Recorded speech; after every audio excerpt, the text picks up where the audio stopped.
بسم اللہ الرحمن الرحیم۔ السلام علیکم۔ سردی زیادہ نہ لگنے کے لیے مفید گھریلو ٹوٹکے۔ نمبر 1، جن لوگوں کو سردی زیادہ لگے انہیں چوزے کا سوپ یا مرغی کا گوشت زیادہ استعمال کرنا چاہیے۔ نمبر 2، جب سردی زیادہ لگے تو رات کو سونے سے پہلے زیتون کے تیل کے 1 یا 2 چمچے گرم دودھ میں ڈال کر پئیں۔ نمبر 3، مچھلی کا تیل استعمال کرنے سے ہاتھ اور پیروں کی ٹھنڈک جاتی رہتی ہے۔ نمبر 4، اخروٹ شہد کے ساتھ کھانے سے جسم کی سردی دور ہو جاتی ہے۔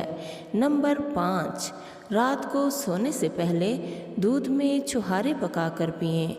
نمبر 6، 2 تولہ سونٹھ باریک پیس لیں اور اسے 10 تولہ شہد یا گڑ میں ملا کر رکھ لیں اور اس میں سے روزانہ 6 ماشے کی مقدار کھائیں۔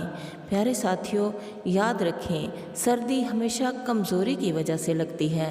یہ تمام چیزیں آپ کی سردی بھی کم کریں گی اور آپ کی جسمانی کمزوری بھی دور کریں گی۔ اللہ تعالیٰ آپ کو مکمل صحت تندرستی دے، آمین۔ اللہ حافظ۔